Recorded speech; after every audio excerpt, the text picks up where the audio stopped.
Welcome back to Riftlab, where we cover all things Riftbound. Our guide's journey next takes us to FIORA, the most feared duelist in all of Valeran. We'll be going over her multiple champion units, key signature spell, and how best to build your deck to utilize your legend ability to ramp up to late game.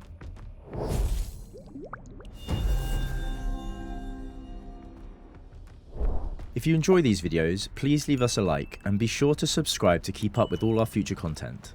FIORA's game plan is to play your mid-range units, then start making them mighty through buffs, abilities or gear, triggering her legend ability to keep your mana pool high, then build up enough units to hold onto a battlefield, then win the game. Her legend ability is Grand Duelist, which when one of your units becomes mighty, you may exhaust her to channel 1 rune exhausted. A unit is mighty when it has 5 or more might. We will cover this ability more in the guide, but the main thing to note is that this is different to Volibear, as it is procced when you make a unit mighty during the game, not just when it's played. FIORA combines the body and order runes, giving you access to some tough units, kill spells, and one of the best cheap buffs in the game, and strong gears.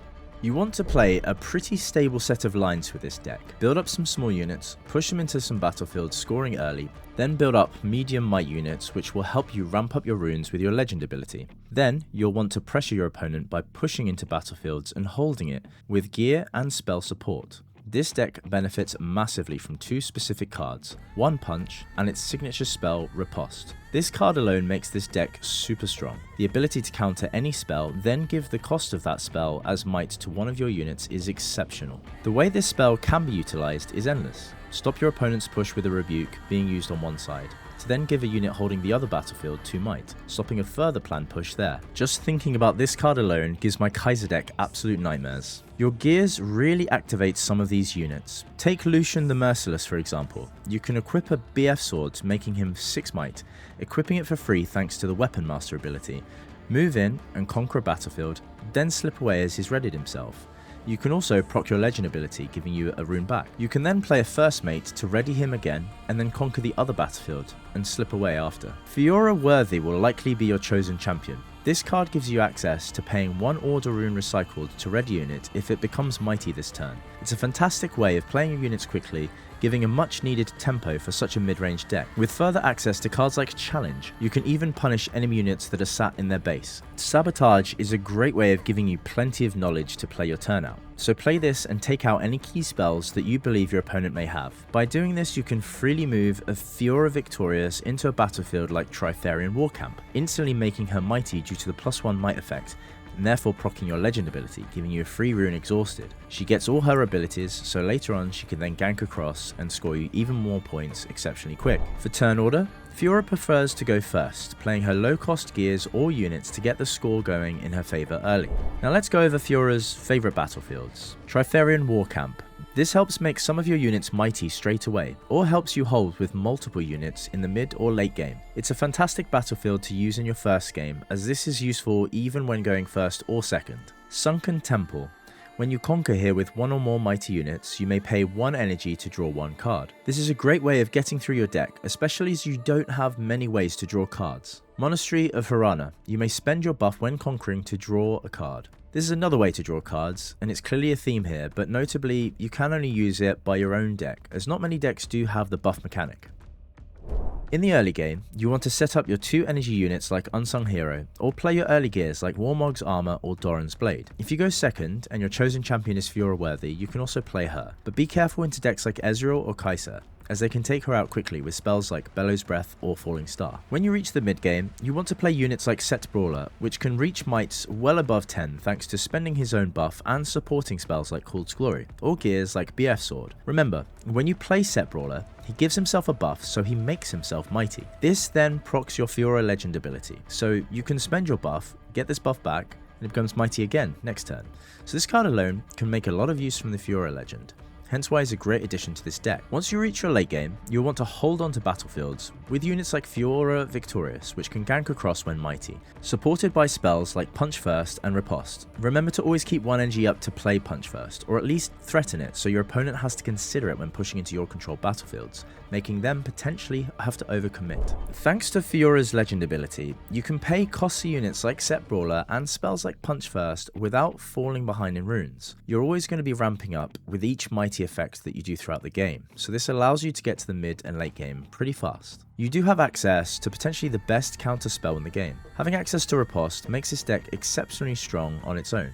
If you ever have 2 runes up, your opponent has to consider playing around this card, and this could be a big blow if they don't consider it. Sometimes you just need to kill an enemy unit, and you do have the opportunity to do so with access to Order. You can play cards like Hidden Blade at the right time to remove a high valuable target. This deck does struggle with drawing cards, as we covered in the battlefields, so you don't have access to easy draws like some decks. So you'd have to be cautious with what spells you utilize early, as you may regret not having them later on. Abilities like Rebuke, Fight or Flight, or this new unit Overzealous Fan can be exceptionally frustrating to play into, as without access to your riposte, you can't stick to a battlefield. They're also fairly low cost to your opponent, so sometimes you don't really want to use your riposte and save it for the bigger spells later on. Let's go over some spells.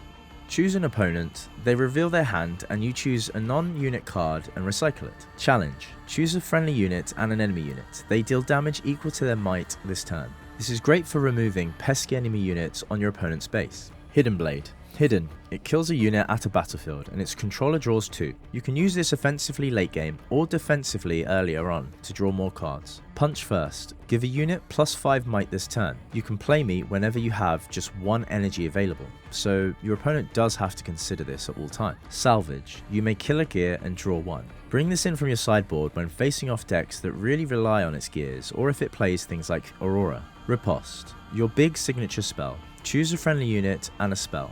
Counter that spell, then give that unit plus might equal to the spell's energy cost. Now imagine if this is countering your opponent's Time Warp. You're also giving a unit plus 10 might. That's pretty wild. Speaking of gears, let's look at what gears this deck utilizes. Warmog's Armor. Buff me when I conquer and also give +1 might. Doran's Blade. Costs 2 energy for +2 might. Pretty staple. BF Sword. Add +3 might to a unit. This helps gives pretty much all your units mighty, and it certainly is big. Now let's cover your main units. FIORA Victorious. While I'm mighty, I have shield, deflect, and ganking. This might be worth putting into your chosen champion slot if you are playing battlefields like Obelisk of Power, as you can play her straight away if you're going second. Pit Rookie. When you play me, buff a friendly unit. Use this in conjunction with something like FIORA Victorious to trigger her abilities and your legend ability straight away. Unsung Hero. Death Knell. If I was mighty, draw 2. FIORA Worthy. The champion unit of choice. When a unit becomes mighty, you may pay 1 order power to ready it. This is key to giving some form of accelerate to your units. Lucian Merciless. Weapon Master. The first time I conquer, ready me. First Mate. When you play me, ready another unit. Set Brawler. When I'm played or conquer, buff me. Spend my buff. Give me +4 might this turn.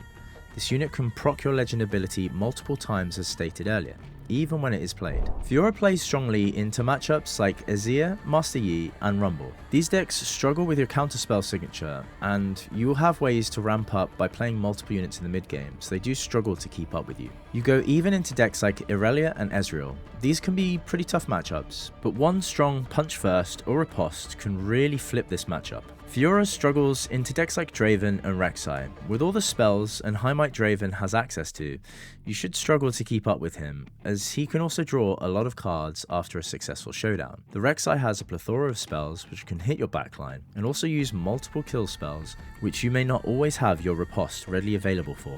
On screen, you can see a deck example we have put together. You can find the link below. Remember, this is just a baseline. You can swap in some cards if you like.